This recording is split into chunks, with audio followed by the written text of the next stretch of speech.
And there's one thing I know about all of us. We want the scoop. We want the tea. We want the inside information, don't we?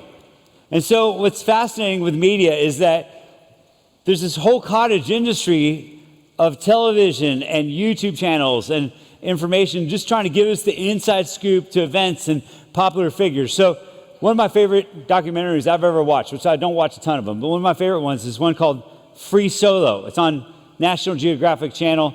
And it follows the life of a man who says, I'm going to climb El Capitan, Yosemite, it's like most difficult rock face, without any ropes. Now listen, I don't know if you've ever done rock climbing before. It's awesome. My favorite part of rock climbing is having a rope to make sure I don't die. This guy was like, listen, I'm going to climb the hardest rock face in the world, and I'm not going to carry any ropes. And he makes it all the way to the top. It's an awesome story. And you're there with them every step of the way. You get the inside scoop. But that's not the only kind of inside scoop we want. There's a whole group of us that love conspiracy theories. So like the JFK assassination, man, where everybody's like, I want the scoop. Like, what really happened? Was it really the shooter on the grassy knoll? Were there really two of them? You just go down the rabbit hole. You're just like, man, I just want to know the inside scoop. I just want to see everything that I can know about that event. Still, others of us love murder mysteries. Every time there's a new one on Netflix, we're like completely drawn to it. The Murdoch ones, like right here in South Carolina, we're like, wow, I want to know the inside scoop. We're both like into it and ashamed of it. Like we're both like, I'm not sure how am I going to deal with this one, right? But you still want to know the inside scoop. And then there's an entire demographic in this room that's all about Taylor Swift. And they're like, I want to follow along with her as she goes to her concerts and sees like people all over the world. And I just want the inside scoop in her life. And today, when we look at the Gospel of John, we find John giving us the inside scoop on Jesus. So there are 4 Gospels, Matthew, Mark, Luke, and John. And John is different than the other 3. The first 3, Matthew, Mark, and Luke, kind of track together with the same chronological timeline of Jesus' life. They tell some of the exact same stories. They all are trying to prove with an apologetic lens to people about who Jesus really is. And so they do their thing, and they all accomplish a very important point. And there are stories in there that are some of the most cherished and beloved stories of Jesus found in the Bible. But John wrote his gospel to fill in the gaps. John was Jesus' closest friend. He was his first cousin.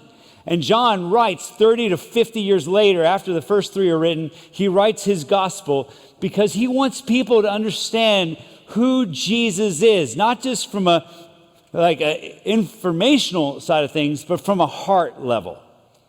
And so he wants us to fall in love with Jesus. And that's my hope for you as you study the book of John with me for the next several months, that your heart would be in love with Jesus because of what we're studying. That you'll look closely at who Jesus is and your life will be transformed because of it.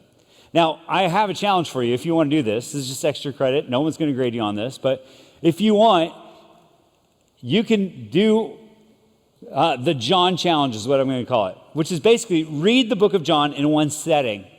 It's fascinating. Sometimes we go so granular in our study of the word that we just look at verses and we look at chapters, but we don't read the whole thing. And it'll take you about an hour to do this. But if you do, you're going to see some themes and some insight that you've never seen before. So if you want to do this, I would love to hear from you if you do it. I want you to read through the whole book of John. It'll take about an hour, and you're going to see just kind of what John's heart is towards you and towards Jesus. And I promise you, I did this one time. I did this when I was in college. I read through it, and I was just wrecked. Like God just got a hold of me in a real unique way. It was like a visceral experience reading the Gospel of John this way. But today what we're going to do is we're going to walk through a big part of John chapter 1, and we're going to look at John's opening salvo, his initial introduction to Jesus, and he starts it unlike any other book of the Bible. So look with me in John chapter 1, verse 1. John starts out with a major theological claim. Like he doesn't soft pedal us with the story. He doesn't throw a genealogy out there. He just goes straight at it, okay? And he says this, in the beginning was the Word, and the Word was with God, and the Word was God. Now, for many of us, we may go, okay, I'm not sure exactly what the whole thing's all about. He's talking about the Word. What's the Word? If you're like me and grew up in the 90s, we used to say the word all the time when it came to slang. We'd be like, word to your mother. I have no idea what that phrase even means, but people would say that to each other in passing. We would say word up, or just word. But that's not what John is saying here. John is tying this to a theological reality about Jesus. And so in many ways, the cliche is true here. You know the cliche about Sunday school class. Whenever the teacher asks you a question, the safest answer is always what? Jesus. That's right. You just be like, it's Jesus. The teacher's like, gold star. You weren't even paying attention. You just knew the answer, right? Same thing is true here. It's actually Jesus. Jesus is the Word. And John says something astounding about Jesus. He says that Jesus was in the beginning, and the Word Jesus was with God, and the Word Jesus was God. Now, there's another level to this. The word in Greek for word is the word logos. Can you say logos with me? All right, say it a little louder. Logos. I mean, that was like staggered. Let's do it all together. Ready? 1, 2, 3. Logos. Right. Now you know Greek. Congratulations. Do with that what you will. But the word logos is a critical idea that John is tying into. And you find it used over and over again, 4 times, in fact, in this chapter. You find it 3 times in John 1:1. You can see them right here. And in John 1:14, you find him coming back to it. It says, and the Logos became flesh and dwelt among us. So this idea is an important one in his thematic treatment of who Jesus is. But in John's day, the idea of Logos had a lot of meaning, not simply just a fancy way to say Jesus. In the town that he lived, Ephesus, there was a philosopher that changed the entire Roman world. And he's a Greek philosopher. And his name is Heraclitus. Heraclitus started saying, there is a force that's out there that created the entire world. It's beyond any of the Roman gods and any of the Greek gods. And this God he called the Word. So what John is doing is he's saying, listen, Greeks, which is basically everybody who wasn't Jewish, the hope that you've been putting your heart upon is ultimately found in Jesus. He's crossing cultures. He's thinking like a missionary. He's trying to help people who did not know who Jesus was understand that Jesus transcends just the Jewish culture. He's a God for everybody. But he's also still firmly rooting this idea of who Jesus is as a Jewish Messiah in the Jewish culture as well. So Jewish people believed that the Word of God and God was closely connected. They used a word called memra in Hebrew, which was the idea of word as well. And they tied that to God's will and his plan and his purpose. And so what John is doing here for both Jews and Greeks is he's saying everybody's welcome. Jesus has been setting the table since time began for you to know him, which is something I want you to hear today. Listen, I don't know where you're from. I don't know if this is the first time you've showed up in church. I don't know if you're like, man, I can't believe the roof didn't fall on me. I'm like here, and I can't believe that God hasn't zapped me yet because I've done some stuff I'm really ashamed of. Just know this, God knows you, and he's been setting the table for you since before you were even born. He has a plan and a purpose for your life. And whether you grew up in church or you didn't, or you have been a follower of Jesus your whole life, or you're just new to following Jesus, Jesus has been going before you, wanting to draw you into this thing that he's doing of raising up people for himself. And that word is for you.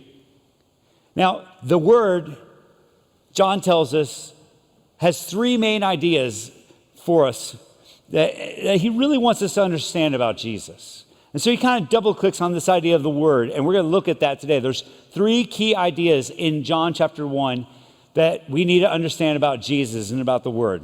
And so we're going to look through those today. And they're all pretty heavy theological ideas, so we're going to have to walk through them. But the first one is this, is that the word is the uncreated creator. The word is the uncreated creator. John tells us that in verse 2. So he says, he, being the Word, Jesus, was with God in the beginning. All things were created through him, and apart from him, not one thing was created that has been created. This is a pivotal claim about Jesus. That Jesus isn't like a super angel that God created.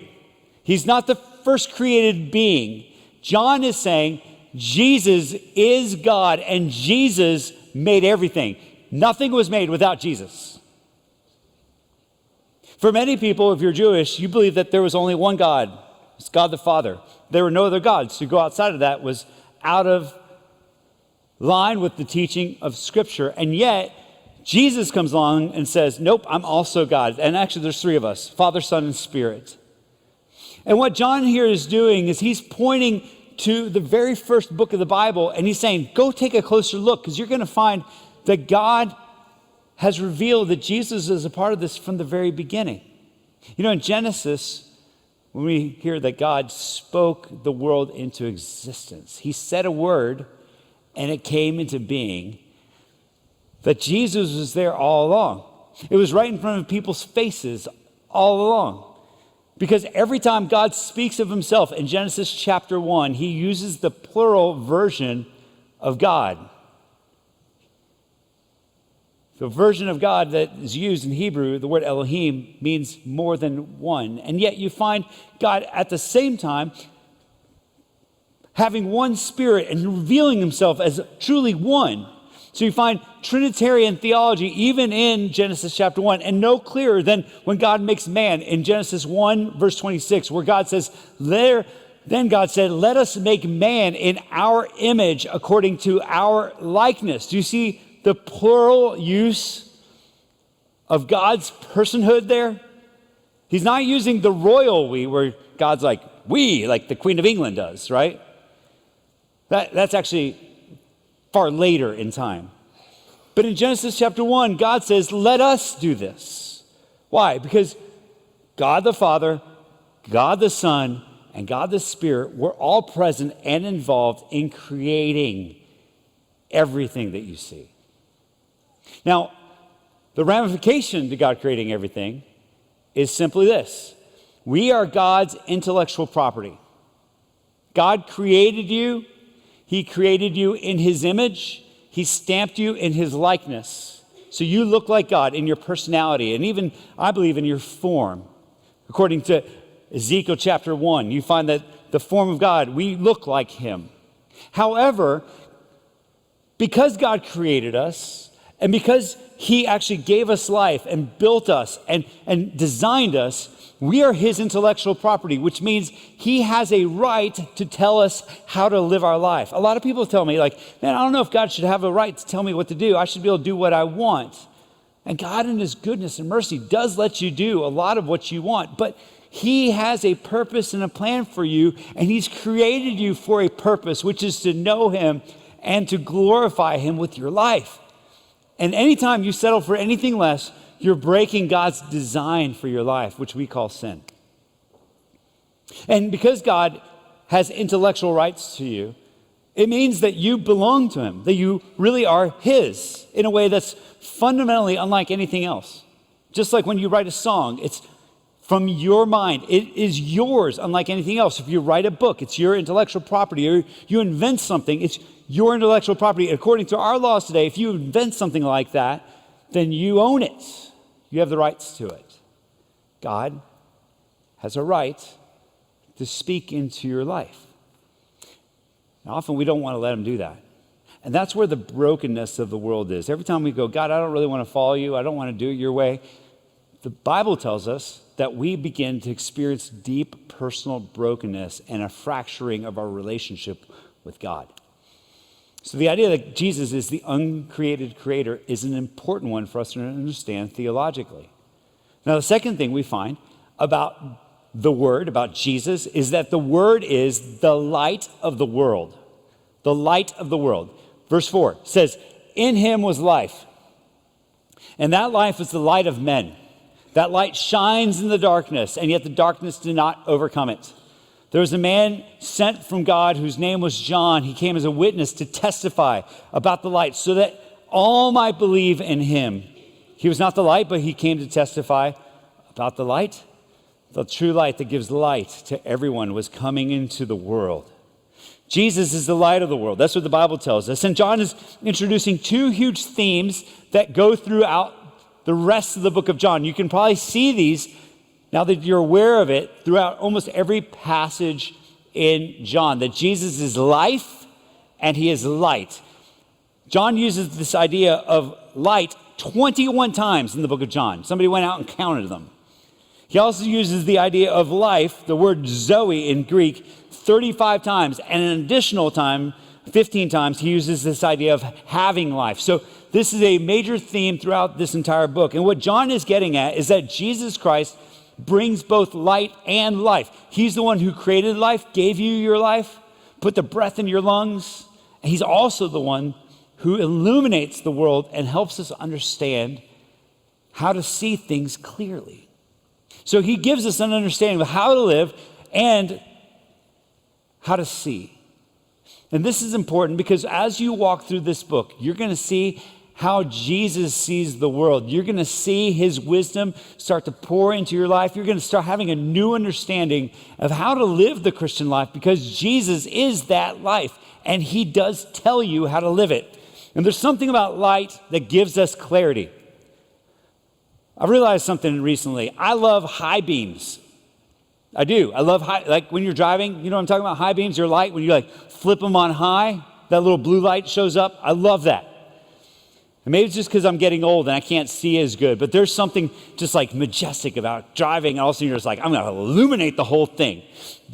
Last week, I went to a soccer game in Colombia. I went to the Liverpool Man U game, and it was late. Like, listen, I don't know how you South Carolina fans like get out of the parking lot, but I didn't know how to do that apparently. Like we left before the game was over, and then we sat in the parking lot for 2 hours. We were like, oh my word, in the rain. And so it was late when we were driving back. I was like, gotta get back for church. And so I was like hurrying a little bit on the interstate. And there's this spot after all the construction on 26 that it just gets really dark. You know what I'm talking about? Like it is dark as all get out. And as we were coming down through that darkness, I just flipped on my high beams and it was just like you actually could see. It was awesome.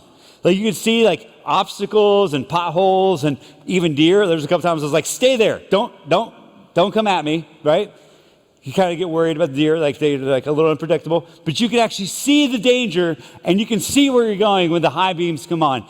That's what Jesus once saw for you, a way of seeing what's really out there and how to navigate life. And a lot of us don't take advantage of that. Like we're just always on low beams, just kind of just seeing what's right in front of us. Jesus gives us a perspective beyond just our own wisdom to something new, a better way of living. Which brings us to our third thing that he reveals about God, which is that the Word is with us. The Word is with us. Skip down to John 1, verse 14. It says this. It says, the Word became flesh and dwelt among us. We observed his glory, the glory as the one, only Son of the Father, full of grace and truth. John 1:14 is one of the most insightful verses about the character and nature of Jesus Christ. You see, what John is saying here is he's saying that Jesus, this Word that created everything, that's the light of the world, that Word took on flesh and began to walk around with us. Eugene Peterson says this about it when he translates it. He says, Jesus came and moved into the neighborhood. Isn't that cool? Jesus came and became a neighbor with us. The Greek here actually does one better. The word dwelt, if you look with me and see the word dwelt in verse 14, say the word dwelt. That word is a key one. It doesn't happen anywhere else in the New Testament. It's a unique word. It's almost as if like John makes it up. But he doesn't. But that word is the word eskenosen, which means tabernacled And I know some of you guys who were with us in our series in the book of Exodus, some of the things are like kind of like sounding familiar. Because the word tabernacled is the active version of the place of worship that Moses set up. If you guys remember in the book of Exodus, God showed up to the people of Israel on the mountain. Remember that? Like God shows up, he tells them the 10 commandments from the top of the mountain, and then everybody freaks out and runs away. That was like one of my favorite parts of the Bible. They're like, oh my goodness, God is too great for us. Like we can't handle this. So they say, Moses, you go talk to God. So Moses goes up to the mountain, experiences the glory of God, gets the law, comes down, ends up building the tabernacle, a place of worship. And God's presence from the top of the mountain moves and enters the tabernacle because God wanted to be among the people. He wanted to be in the center of the community. He didn't want to be on the outside. He didn't want to be up on the mountain. He wanted to be among his people. And what John is saying is that same glory of God that was so terrifying and overwhelming has not just moved into a tent, it's now come in the form of a person.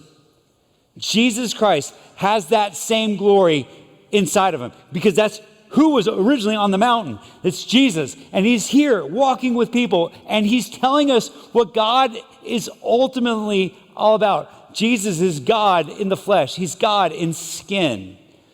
And a lot of us wonder, what does God think about that? Or what does God think about this? Or what does God think about me?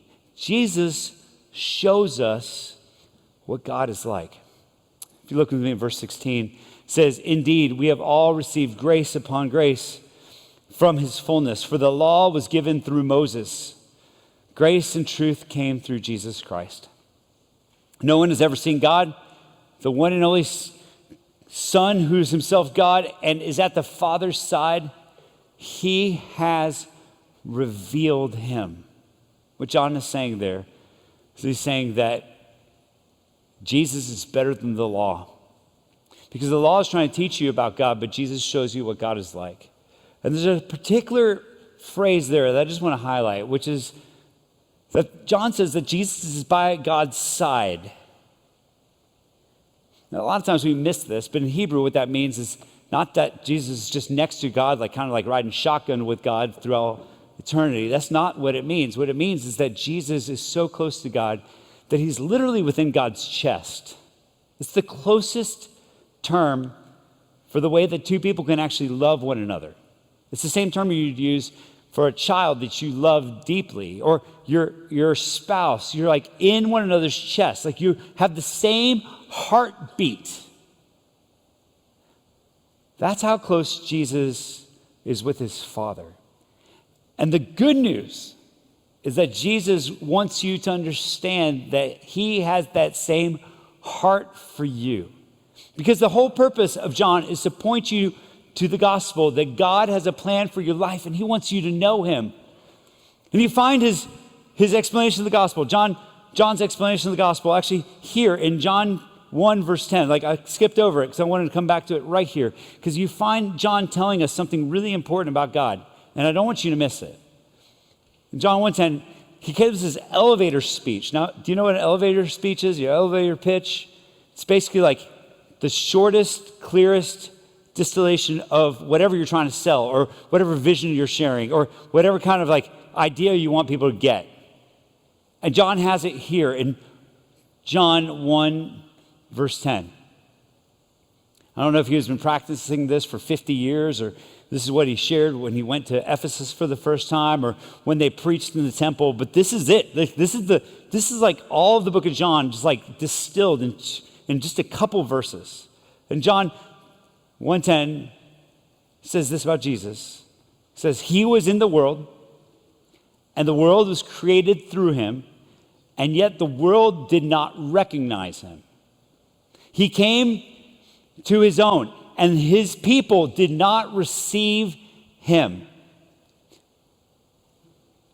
That's just a summation of everything that's happened up to that point. John says Jesus created everything, showed up, lived a perfect life, and you would think most people would be like, yes, let's follow God, but they didn't. His own people did not receive him. And for many of us, we've been around Jesus, we know about Jesus, but we have not chosen to receive him. We've wanted to have God be near us, but not actually be all in with God. But then John says this, verse 12. He says, but to all who did receive him, he gave them the right to be children of God, to those who believe in his name, who are born not of natural descent, or of the will of the flesh, or of the will of man, but of God. Now I want you to look at this passage really closely, because what John is saying here is he's saying, listen, anyone who wants to receive Jesus can, if they call upon his name, if they believe that he is who he said he was. And what's so fascinating is that John then begins to take away all of our false perceptions of how to have a relationship with God. He says, the way that you get Jesus is by choosing to receive his offer that he gives you. But it's not because of who you are. That's what he says when he says, not because of your natural descent. And he's looking directly at people who are Jewish. He's like, listen, it doesn't matter if you're son or daughter of Abraham. It doesn't matter who you know or who your parents were. And listen, church, I think that that's true of us. A lot of times we base our relationship with God because of our parents. Like our parents had a great faith, or our grandparents had a great faith, or our friend has a great faith. John's saying it doesn't matter what other people's faith is like. It matters what yours is. And then he goes on to say this. He says, and not because of the will of the flesh or the will of man. He says it's not because of how much you want it or how much you think you chose or how much you think you have the right information. It's not because of you at all. It's only why? Because of God and his rich mercy in Jesus. You only brought your sin. Jesus brought the grace.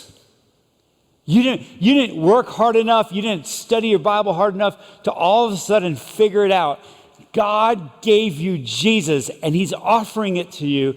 And if you believe that the Son of God built everything, gave himself for you so that you can have life, God will transform your life. He'll do a miracle within you and move you from being somebody who is an enemy of God to being his child, where you can have the same closeness that Jesus has with the Father.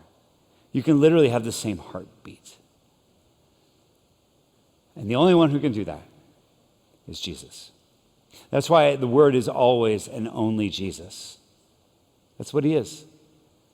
It's only Jesus. And here's something that I think is important. Christians, I don't just speak from my heart to you, okay? It's easy to make Christianity about something other than Jesus. We can make it about the pastor. Like, how good did he do? We can make it about programming or buildings. We can make Christianity about the culture. We can make it about how great that song was. We can add something to Jesus. We can say it's Jesus plus something, and we can add so many things to Jesus. We can add our works, like how much we gave away, or how much we served, or how hard we've tried to be good. And so what happens then is that you start putting your faith in that other thing, in your theological correctness, in your sacrifice. But it's always and only Jesus. So I want to invite anyone in this room who feels like they've lost focus, like they've lost focus, like it's been something that they've added. And here's the thing, it's really easy to add something just in a sneaky way to your faith. And I just want to call you back to Jesus. You know, it's so funny. It's there's something about Jesus that just captures my heart. I was looking at my notes in the front row, just okay, make sure I got everything still in there. And I was looking at my Bible, and all of a sudden I just started singing "You Are Worthy" at the top of my lungs. I don't know what happened. Just came out. I think there's part of every one of us that recognizes at our cellular level, in our soul, that Jesus is worthy of our worship and our heart.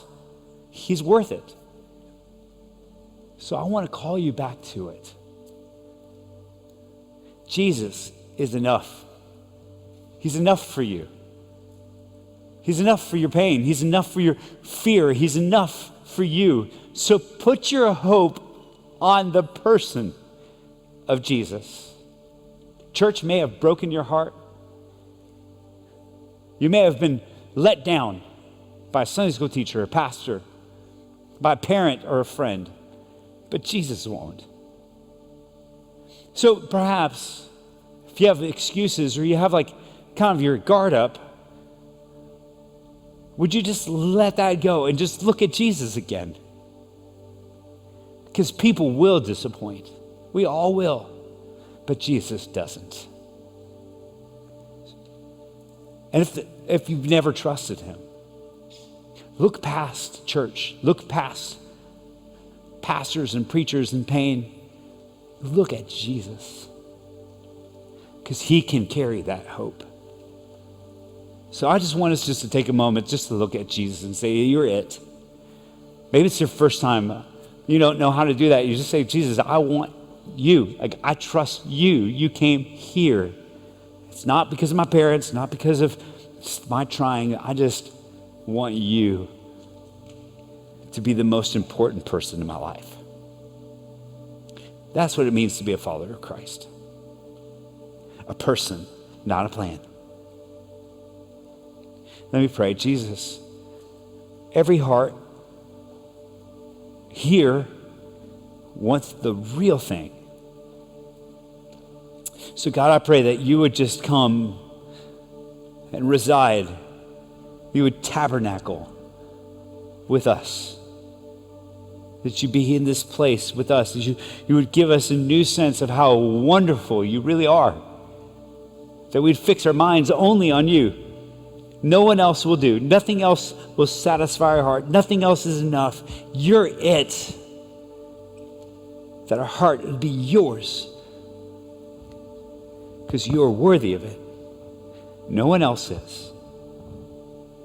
Anyone who has never done that, I invite you just to say, Jesus, I'm in. All of me. I'm going to follow you. Not my plan, but your purpose. I want you, Jesus. If you prayed that right now, you need to tell somebody. Come tell me. Come tell one of our friends. There's some faithful men and women who love to talk to you afterwards right up front. But you need to tell somebody. Because Jesus loves you and we do too. God, I pray a blessing. And as we reflect and worship, respond, that you just take center stage right now. Because all of this is about you and for you. We love you, Jesus. Thank you for connecting with us today. Please take a minute to share this message with a friend and click subscribe to be notified when we share new uplifting content that will encourage you and help you grow deeper in your faith. Click the link on the screen to get connected with us and support how God is using this ministry to set the world alight for Jesus Christ. We're praying for you. We'll see you next time.